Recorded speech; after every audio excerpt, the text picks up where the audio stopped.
The orange man is back. Now, before I get into this topic about Donald Trump, I first want to say that I know that Donald Trump triggers emotions. It's either you really like him or you really hate him. I know, so why I'm saying that is because a lot of people are going to have their opinions in the comment section, which is fine, but please let us keep it respectful. So, Donald Trump is back in the White House. And a lot of people have branded it that he's coming back for vengeance to deal with everybody who was bad to him in his first term, yeah, and all that. But there's a video that is now going viral around the world that I want us to look at. Now, in the video, he lays out his Donald Trump, that is, he lays out his plan on how he wants to deal with the national security and intelligence apparatus that he believes, and not just him, a lot of people believe are responsible for several of the crazy things that is going on in the United States and even United States activities around the world. So before I get into what I want to say, watch the video. Here's my plan to dismantle the deep state and reclaim our democracy from Washington corruption once and for all, and corruption it is. First, I will immediately reissue my 2020 executive order restoring the president's authority to remove rogue bureaucrats, and I will wield that power very aggressively. Second, we will clean out all of the corrupt actors in our national security and intelligence apparatus, and there are plenty of them. The departments and agencies that have been weaponized will be completely overhauled so that faceless bureaucrats will never again be able to target and persecute conservatives, Christians, or the left's political enemies, which they're doing now at a level that nobody can believe even possible. Fourth, to expose the hoaxes and abuses of power that have been tearing our country apart, we will establish a Truth and Reconciliation Commission to declassify and publish all documents on deep state spying, censorship, and corruption, and there are plenty of them. Seventh, I will ask Congress to establish an independent auditing system to continually monitor our intelligence agencies to ensure they are not spying on our citizens or running disinformation campaigns against the American people, or that they are not spying on someone's campaign like they spied on my campaign. Finally, I will push a constitutional amendment to impose term limits on members of Congress. This is how I will shatter the deep state and restore government that is controlled by the people and for the people. Thank you very much. Did you hear that? So, if you believe what he just said, and I don't have any reason to doubt, of course, maybe when he gets into office, things can happen and he throws out that plan. But for now, let's just work with what he's saying. Clearly, Donald Trump has the interest to go to war with the national security and intelligence apparatus. And how does this affect Africa, you may ask? Because everything he's saying it from the context of the United States. But how does this affect Africa? I want us to remember the CIA's role in chaos across the continent. The CIA is the intelligence apparatus is talking about, the CIA and the FBI, of course, but the CIA, for we that are outside of the United States, is the CIA that we have to contend with. How many regime change operations has the CIA conducted in Africa? There's been several. Many coups that has destabilized Africa has been created and executed by the CIA. Many of our leaders that were killed, people like Thomas Sankara, all of this were done by the CIA. So if this guy says he's going to war with the CIA, I think it's a good thing for us in Africa because that institution has been one of the worst enemies of Africa. Yes. Now you don't have to like Donald Trump to look at this as what it really is, which is something that will happen for the benefit of Africa. Now you may think, okay, it's just regime change, so there's not a big deal. No, don't say that. Regime change is a big deal. Because when there's regime change keeps happening, it causes political instability. And when you have political instability, you cannot get anything done. Nothing, everything, whether it's economic progress, security progress, because when there's political instability, it inevitably leads to the rise of security challenges. So this is taking place right now. And if Donald Trump goes to war with the CIA, it's going to be in the benefit of Africa. So when we talk about the CIA, we're also going to look at more subvert activities like using the US aid to push, well, to manipulate civil societies so that the civil societies within a country. Now, since we're talking about Africa, civil societies within Africa, to push for US interests in that country at the detriment of the respective countries. We're also going to look at institutions like the NDA, the National Endowment for Democracy, which is really, which works all across Africa, and which is really regime change for, because then back then when the CIA was getting involved, I think there was, it was receiving a lot of backlash, so they had to create the NED to continue as the arm of the CIA that handles regime change operations. Now, don't get me wrong, I'm not coming here to scream, oh, all Africa's wars are going to go away because the Orange Man is back. We remember his first term, and his first term, it wasn't like it was completely, it wasn't like he was completely pro Africa. He wasn't. In fact, he has made some really annoying statements about Africa, and I'm not going to deny that. But right now, when we are dealing with geopolitics, we are going to have to remove our emotions and look at things the way they are. Which is why I said, okay, let's take a closer look. Right before this video that just came out, everybody knows that United States policy to Africa has been the same for decades. It has never changed. Even when we had a so-called black person in the White House, Barack Obama, the US's policy to Africa was the same. In fact, I even think that Obama was one of the worst things that happened in Africa. I'm saying it. Barack Obama was one of the worst things, because you would have thought that because he was from Africa, and he's not, this is not someone who is from Africa but doesn't know where he's from. He knows the part of Kenya where he's from. So you think because of that connection, he will be more thoughtful and more considerate to Africa. No, his administration was worse for Africa than that of Bush and even that of Trump. He was the one who unleashed the chaos in Libya. So I get that, right? United States foreign policy to Africa is always going to remain the same regardless of what happens. But the caveat now is Donald Trump. And I think this is the issue, that many of his, within the national security and the intelligence apparatus, the issue they have with him is that Donald Trump is a wild card. You don't know where he's going to go. You may think, oh yeah, we have him now, and this is what he's going to do. He then comes in and he does something else. So you can't peg Donald Trump, which is why I decided to highlight this video that he just made, threatening to go to war with the people who have been going to war with Africa, the CIA.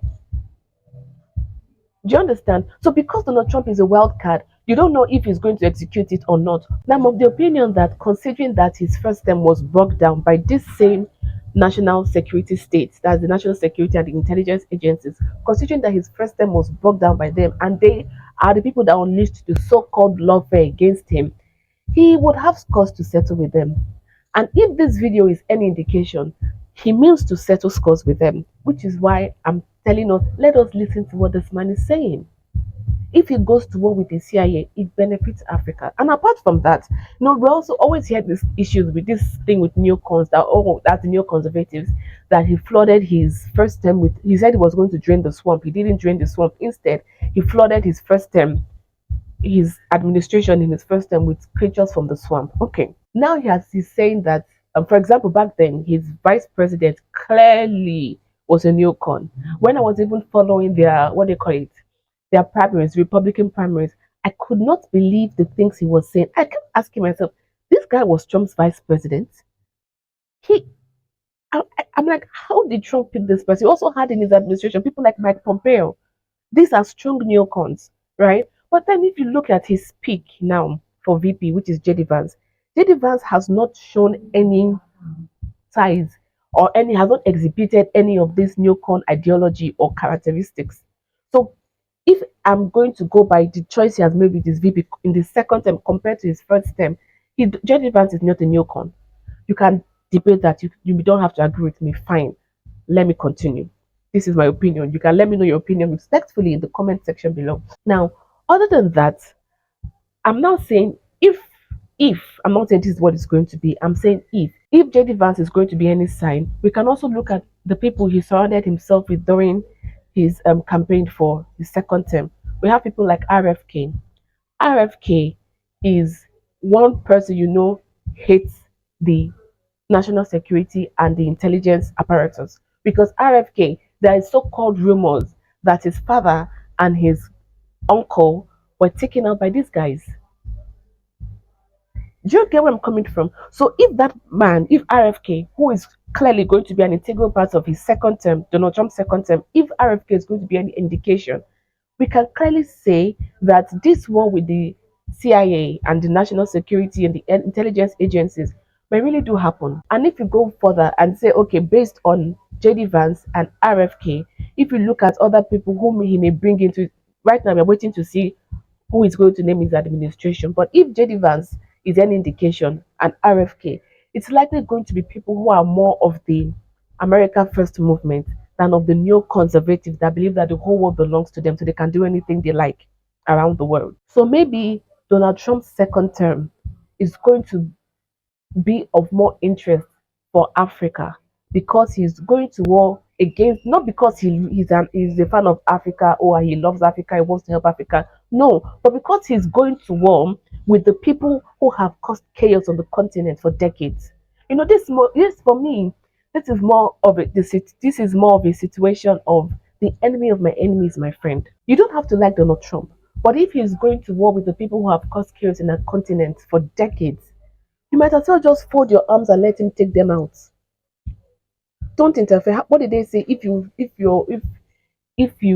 seeing your enemy fall, let him. Don't get involved. Just let him fall. Now let's create a hypothetical scenario. Donald Trump goes to war with these guys, with the CIA, the FBI. Well, our business is the CIA, not the FBI. But he goes to war with those people who feel like who have worked with they call them the deep states, the shadow government, regardless of who comes into office as president. These guys are there and they create the policies that the president executes. So let's just imagine he goes to war with these people, right? He brings in fresh feet. That is, there are no neocons. Everybody is saying, let's just focus on America's growth. Let's stop these interventions around the world. Because one of the things he said on PBD podcast during his campaign period, he said that on the Patrick David podcast. I heard him. When PDB was asking, today have a regime change in Iran. And Donald Trump's answer shocked me because the normal neocon would have said, "Oh, of course, we need to have regime change in Iran." Blah blah blah. But what was Donald Trump's answer? He said we haven't. He said no clearly. He said no that there's no need for that. But one thing he said that struck me, he said they haven't even fixed the situation. They haven't even ruled govern themselves in the United States. They want to go around dictating who should rule which country around the world. So that clearly shows that this man himself, he's not an ideological neocon. It's just that his past administration, he was swayed by the neocons. So say he goes to war with the intelligence agencies and the national security agencies. What happens? He breaks them up because he's threatening to break them up. He breaks them up. We are free. At least that political nonsense that has been taking place for decades. We have a breath of fresh air with that. Another thing we have to look at is the IMF and the World Bank. But all these regime change operations, that the people will want someone, or the people want someone, the United States imposes another person on them, and that person who is imposed works to the detriment of his country or her country because they want to further America's interest in that country. Or in some instances, the CIA will prep up a person that they want to be for. They want to become the president of your country. They'll prep up that person and use media to paint the person like a hero and an amazing person. So all the Western media will be swooning over the person.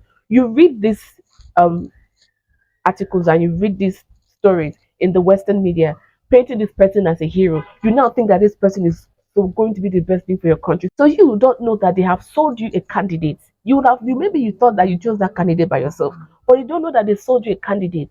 And then when the candidate comes in, the candidate just works for the interests of the United States to the detriment of your country. So these scenarios, we won't be experiencing it. At least it will greatly reduce because I don't think the CIA is going to go down without a fight, right? So at least it will greatly reduce. In fact, another good thing that can happen, even if let's say, okay, he doesn't completely execute it, he doesn't succeed going to war with the CIA, they will be so ingrained in Trump. What is he going to do? They'll be so distracted by him and his administration that the way they've been able to work freely without distraction, say under, for example, under the Biden administration or any other administration before now, they won't have that leeway because even if they are working, they'll keep looking back. Oh, Trump, oh, Trump. So he's going to be a perfect distraction for us. Perfect distraction for us to get our act together. to create an African agenda. This is what we, in the next 4 years, this is what we want to do with Africa. Africa is not going to be the first region to attempt to break out of this manipulation. Russia did it. Well, we still have Venezuela. Countries like Venezuela too are doing it, but they are receiving heavy punishment for that. So I'm saying that for we here in Africa is that we can use whether or not Donald Trump successfully goes against the deep state or the shadow government. Me, I'll just call it what it is: the national security and intelligence agencies, particularly the CIA, that is Africa's enemy. If Donald Trump, whether he successfully goes against them or he does so unsuccessfully, he the mere thought of him being in office is a huge distraction for these people. So I think that even if Donald Trump didn't come into office because, oh, I want to help Africa, no. And even if he may not come into office to say, well, how are we going to help Africa? No. The fact that he's fighting our enemies is a good thing. Like I said before, the enemy of my enemy is my friend. And that's all we need in these 4 years of Donald Trump.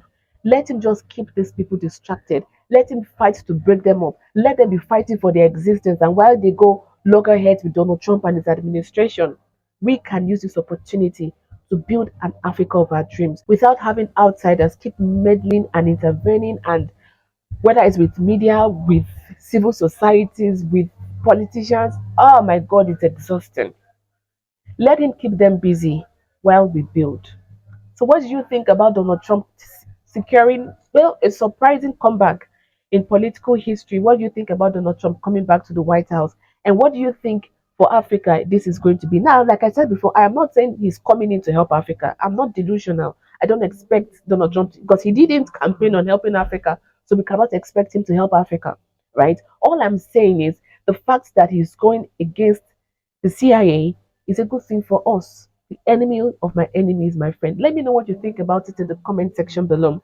Don't forget to like this video, subscribe to this channel, and share this video with your friends so that more people can let us know what they think about Trump's second term from an African perspective.